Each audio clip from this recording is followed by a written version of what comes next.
భర్త ప్రాణాల కోసం యముడితో ఓ అభినవ సావిత్రి పోరాడింది. ఆనందం ఐశ్వర్యంలోనే కాదు, కష్టాల్లో సమానమని చెప్పింది. ఒకరి కోసం ఒకరు బతకడం కాదు, ఇద్దరు ఒకటై జీవించడమే గొప్పతనమని నిరూపించింది. భర్తకు కష్టం వస్తే తన ప్రాణాలను పణంగా పెట్టి బ్రతికించుకుంది.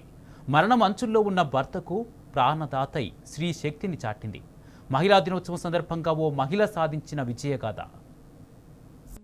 ఓర్పు, సహనంతో పాటు త్యాగంలో మహిళలను మించిన మరో శక్తి లేదు.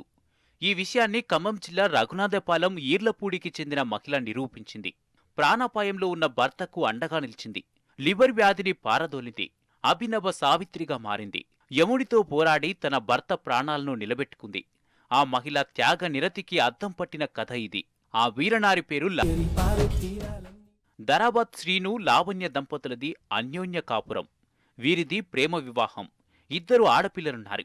శ్రీను బ్యాంకు ఉద్యోగి కాగా లావణ్య ఎల్ఎల్బి లాస్ట్ ఇయర్ చదువుతోంది. హ్యాపీగా సాగుతున్న వీరి జీవితంలో పిడుగులాంటి వార్త కలతరేపింది. శ్రీనుకి ఆరోగ్య సమస్య వచ్చింది. పరీక్షలు చేసిన వైద్యులు లివర్ వ్యాధిగా తేల్చారు. 65% లివర్ అమరిస్తే తప్ప శ్రీను బతకడం కష్టమని నిర్ధారించారు. ఉన్న కాస్త డబ్బులు వైద్య ఖర్చులకే సరిపోయాయి. ఇక లివర్ మార్పిడి అంటే లక్షల్లో ఖర్చు చేయాలి. ఓవైపు శ్రీను ఆరోగ్యం రోజురోజుకు క్షీణిస్తుంది. లివర్ దానం చెయ్యాలంటే లక్షల్లో డబ్బులు కావాలి. ఇద్దరు చిన్నపిల్లలు.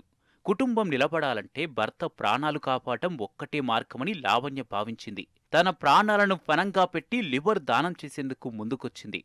ఉంటే ఇద్దరం కలిసి ఉందాం, లేదంటే ఇద్దరం తనువు చాలిద్దామని మొండి నిర్ణయం తీసుకుంది. లివర్ దానం చేసిన వారికి కొన్ని సందర్భాల్లో ప్రాణాలకు ముప్పుందని తెలిసినా భయపడకుండా ధైర్యంగా నిలబడింది. 2024 నవంబర్ 16న ఆపరేషన్ జరిగింది. కష్టాలు తొలగిపోయాయి. కన్నీళ్లు కరిగిపోయాయి. ఆపరేషన్ తర్వాత శ్రీను కోలుకొని డిశ్చార్జ్ అయ్యాడు. లివర్ దానం చేసిన లావణ్య కూడా క్రమంగా కోలుకుంది. ఒక్కసారిగా చీకటి అలముకున్న ఆ కుటుంబంలో మళ్లీ నవ్వులు విరబూశాయి.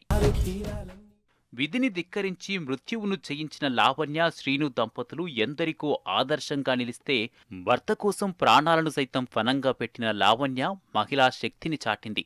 కష్టాలను ఎదుర్కోవడంలో మహిళలకు సాటి లేదని నిరూపించింది.